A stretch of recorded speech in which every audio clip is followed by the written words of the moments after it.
अरे जरा जल्दी खाना लगा दो, काम पर भी निकलना है। हाँ हाँ, बस रोटी ही तो बनानी है। मम्मी जल्दी खाना दे दो, मुझे भी भूख लग रही है।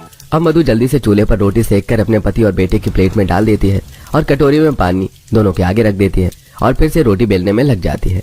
माँ रोटी तो दे दी, सब्जी भी तो दे दो। रोटी क्या पानी के साथ खाएंगे हम?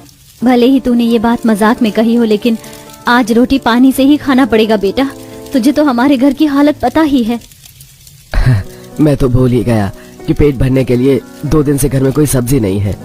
इतना कहकर बिरजू गर्मा गर्म रोटी उस पानी में डुबोकर खाने लगता है।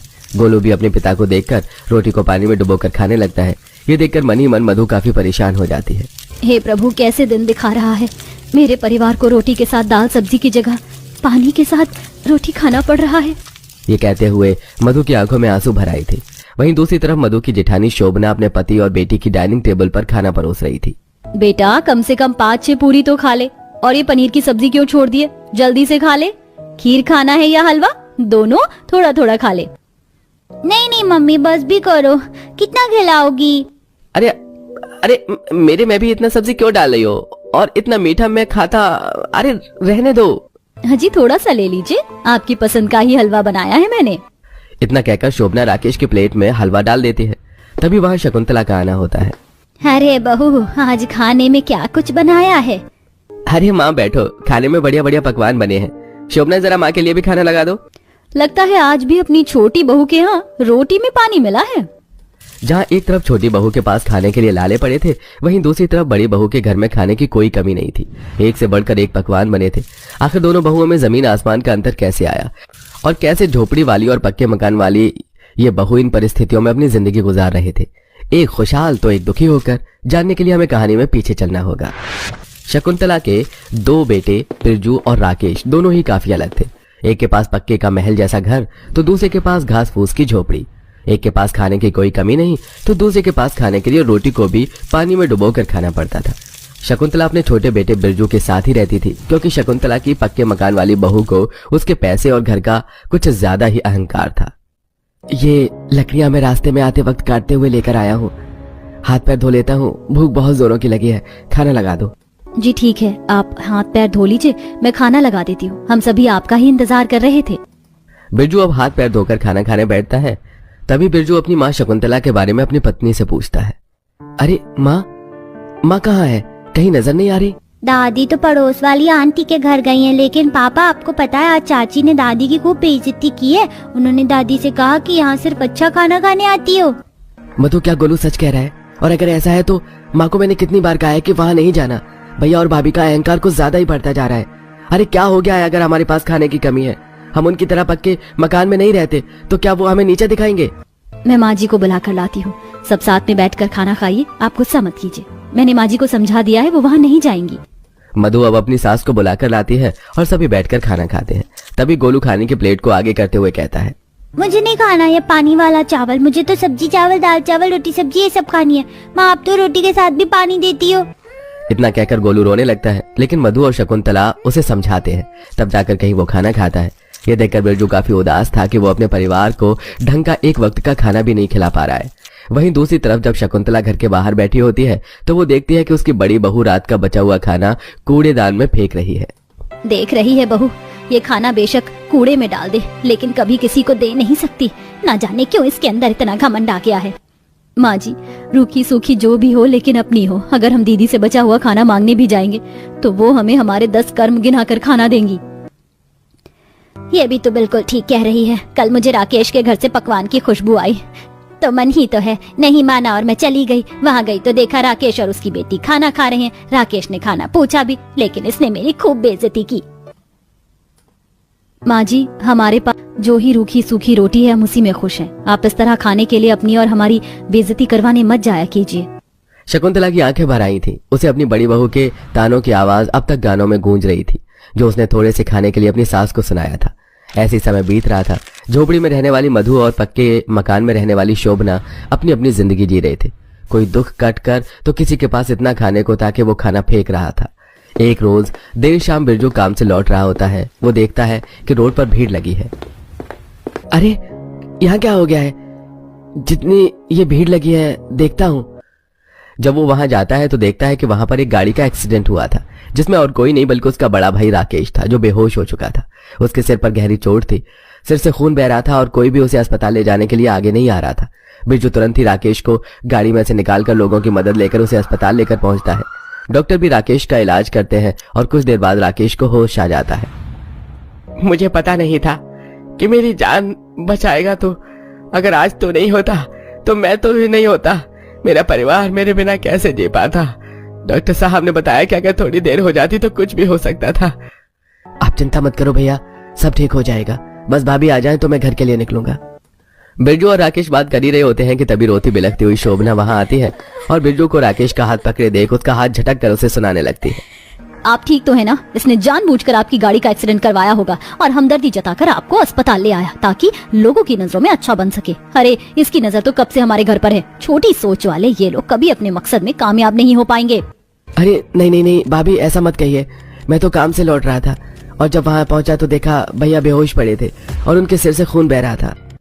उस वक्त शोभना बिरजू को बहुत खरी खोटी सुनाती है और बिरजू भी वहां से इतना कुछ सुनने के बाद घर आ जाता है और अपनी माँ को सारी बातें बताता है।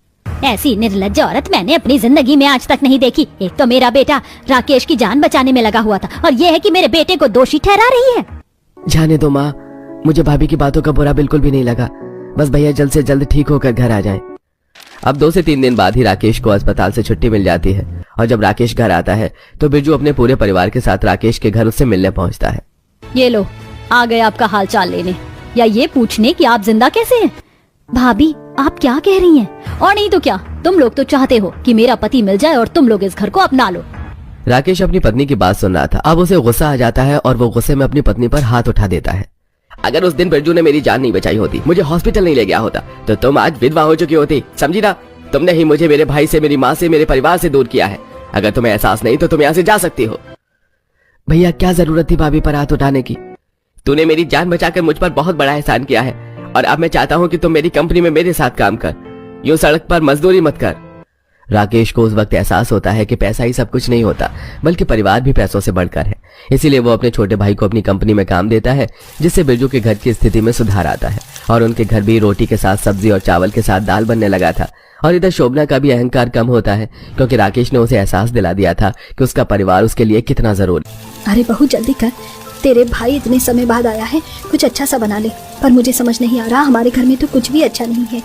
माँ जी आप चिंता मत कीजिए, मैं अपने भैया के लिए बहुत अच्छा खाना बनाऊंगी और इतनी गर्मी में भी मैंने इसका इंतजाम कर लिया है। वाह, ये सब कब किया बहू तूने? इतना सारा सामान कब लाई तू? बताती हूँ माँ जी। जहाँ एक तरफ पेड़ घर ससुराल में मनीषा गरीब होने के बावजूद भी अपने भाई के लिए ढेर सारे पकवान बना रही होती है, वहीं अमीर बहन मजे से ठंड में बिस्तर में हीटर के सामने गर्मा गर्म गाजर के हलवे, हरी सब्जी के पकौड़े और गर्मा गर्म छोले भटूरे का आनंद ले रही थी। अरे वाह, मजा आ गया। ये सब तो मेरी फेवरेट चीज है। अच्छा हुआ खाना मैंने बाहर से ऑर्डर कर लिया।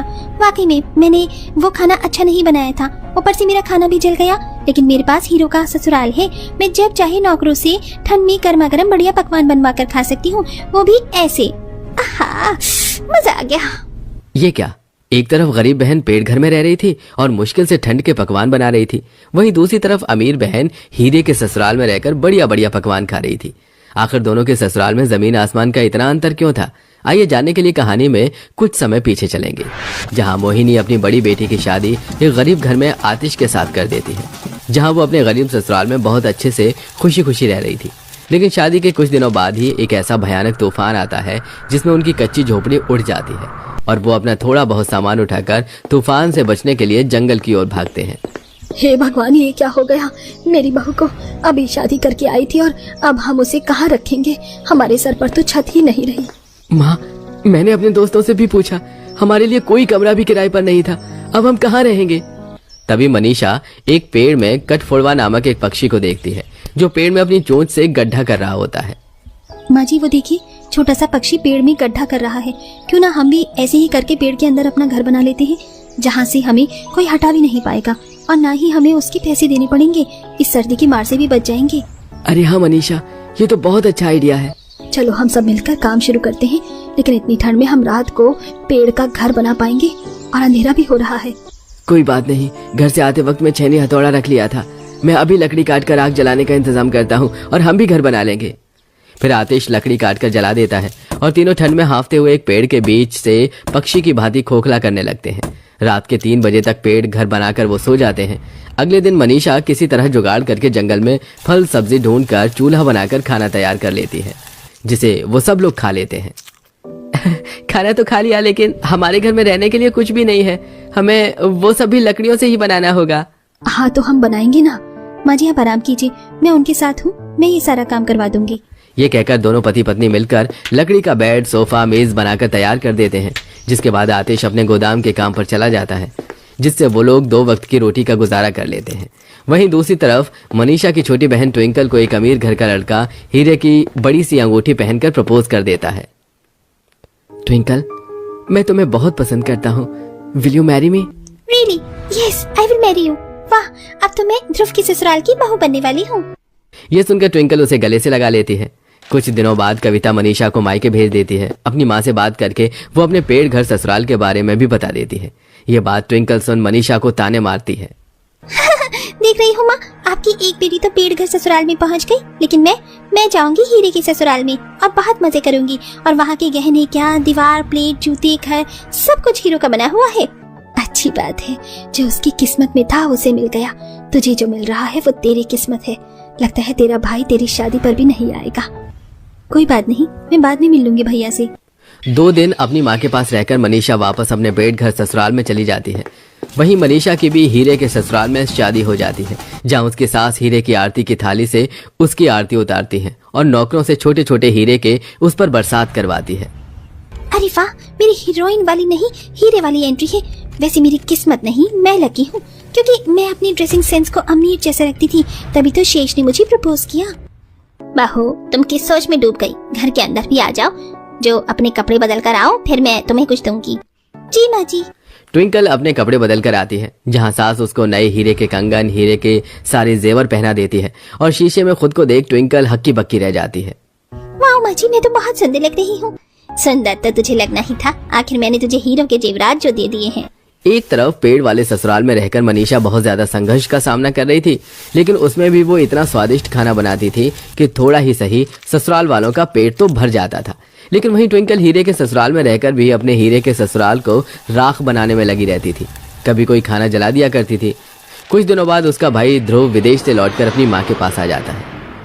ओहो माँ, मेरी दोनों बहनों की शादी हो गई। क्यों ना मैं अपनी दोनों बहनों के घर जाऊं और उनको शादी का तोहफा दूं और अपनी बहनों से भी मिल लूंगा इसी बहाने। ध्रुव माँ से पता पूछकर अपनी अमीर बहन के घर पहुंच जाता है। वहां पहुंचते ही ट्विंकल नीलम से खाना बनाने के लिए कह देती है। जैसे वो अपना बनाया हुआ खाना परोसकर अपने भाई को देती है, वैसे ही ध्रुव गाजर का हलवा खाता है तो उगल देता है। छी, ये कैसा जला हुआ गाजर का हलवा है ट्विंकल? ये सब क्या है? और ये खाना, ये जल कैसे गया? तू इतने अमीर ससुराल में आई है, तेरे को अभी तक खाना बनाना नहीं आया? भूल मत, अपने ससुराल में रह रही है, कुछ तो हमारी इज्जत का ख्याल रख। भाई, आपकी हिम्मत कैसी हुई मुझसे इस तरीके से बात करने की? अगर नहीं खाना तो मत खाओ, और इस हीरे के ससुराल में मुझे खाना बनाने की क्या जरूरत है? मेरे पास इतने नौकर चाकर हैं, वो तो माँ जी ने कह दिया इसलिए मैंने बना दिया। मैं तुझसे मिलने आया हूँ और तू मुझसे इस तरीके से बात कर रही है? हाँ, ऐसे ही बात करूंगी। आपने मेरी बेइज्जती की है ना मेरे घर में आकर, अब आप यहाँ से चले जाइए। ठीक है, मैं जा रहा हूँ। ये कहकर ध्रुव वहां से चला जाता है। वहीं पेड़ घर के बाहर आकर मनीषा दुकान की तरफ आई होती है कि अपने भाई को देखकर कहती है, ध्रुव भैया आप यहाँ कहाँ जा रहे हैं? आप आ गए, मुझे तो पता ही नहीं चला। हाँ, मैं तुम दोनों को सरप्राइज देना चाहता था और ट्विंकल से मिलने गया था, लेकिन तुम यहाँ क्या कर रही हो? अच्छा हाँ, मैं तो भूल गया कि तुम ट्विंकल के ससुराल के पास ही रहती हो। तो चलिए भैया, देर किस बात की है, चलिए मैं आपको अपने घर लेकर चलती हूँ। ठीक है। अपने घर के राशन का सामान वापस करवाकर मनीषा अपने भाई के लिए पकवान बनाने वाला सामान खरीद लेती है और अपने भाई को पेड़ घर ससुराल में ले आती है, जिसे वो देखता ही रह जाता है। ये तेरा घर है मनीषा, तू पेड़ घर में क्यों रह रही है? पर जो भी अच्छा लग रहा है, अंदर से गर्म भी है। कुछ देर बाद मनीषा अपने भाई के लिए ठंड में मौज से खाने वाले पकवान बनाकर लेकर आती है। अरे भैया, गर्मा गर्म ठंड वाली पकवान भी खा लीजिए। देखिए, मैंने आपके लिए गाजर का हलवा बनाया है मेवा डालकर, और देखिए पालक के पकौड़े, मेथी की भुजिया, बथुए का रायता, खाइए ना। और आपकी रोटी, साथ में सरसों का साग भी है। खाओ बेटा खाओ, मेरी बहू खाना बहुत अच्छा बनाती है। खाना खाकर ध्रुव को बहुत अच्छा लगता है। वाह मनीषा, तुमने खाना तो बहुत अच्छा बनाया है।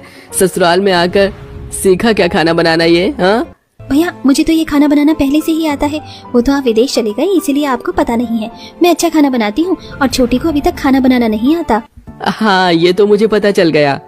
ध्रुव अच्छे से अपनी बहन से मिलकर वहां से चला जाता है। अगले दिन पोस्ट ऑफिस वाला उसे एक चिट्ठी दे जाता है जिसमें 200 गज की प्रॉपर्टी मनीषा के नाम थी।